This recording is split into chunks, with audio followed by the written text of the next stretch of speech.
How do you know if God has a special assignment for you? You'll be surprised at my first reply. He makes your life different from every other person's life. In most cases, this different life will be very difficult. Sometimes you will feel like giving up. But at the end, you see how you just get away with things. Like things will get tough and then it get easy. And then when you want to relax in that easiness, it gets tough again. And then sometimes you can be accused of things you didn't do or you didn't know about. Sometimes you can just get into certain troubles because of your either weaknesses or your decisions.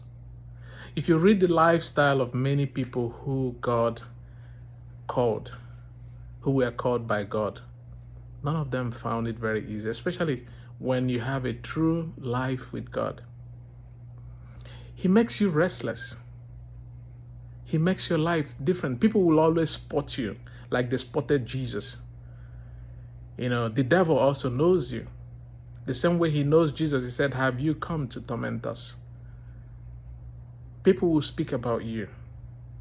Even when you try to give up, at the last minute, you'll always see light at the end of the tunnel coming up. When people do certain things and get away with it, when you try it, it will either fail or you get caught. Sometimes some of the things that make people so excited doesn't either interest you or get you so much excited. That doesn't make your life reclusive or antisocial, no. But it makes your life perfect because you have a different assignment from all the other people.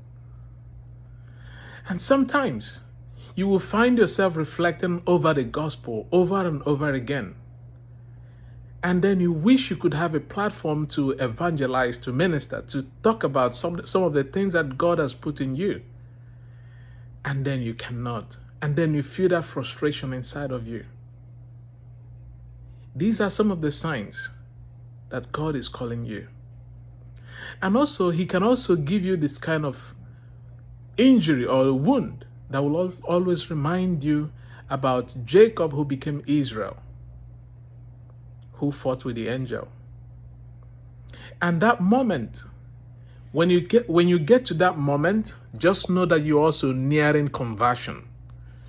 Because the two ways we can either get to God is either by repentance when we walk up to him, or by conversion when he walks down to us.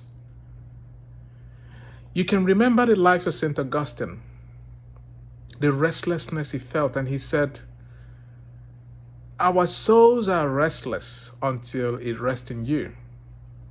And when he found this God, he said, "Too late have I known you, and too late have I loved you." There are also other people who mentioned. You remember Ezekiel. Is it Ezekiel? No, Jeremiah 20 verse 7. He said, "You have seduced me, Lord." What kind of seduction is that? What kind of encounter? What kind of encounter that makes a man get seduced by God? That is a calling. And that call is what St. Paul called the Spirit cries in us, speaking, "Abba, Father." When you don't want to do anything with God, when you just don't want to have anything to do with him, he keeps crying inside of you. He sends people your way when you are almost giving up. That is a true cry for vocation. Dear brother and dear sister, do not give up yet. If God is calling you, it will only take a matter of time and space. If he wants you, he knows where to find you. Whoever God chooses, he makes all things right. You remember that parable about the 99 sheep? You are the one sheep that was lost. God is always, every time, every now and then around you. He will leave 99 sheep to come after you. He will come after you definitely to make things right. With all the obstacles, he will see all those obstacles and he will close their eyes and make things right. He will never forsake you.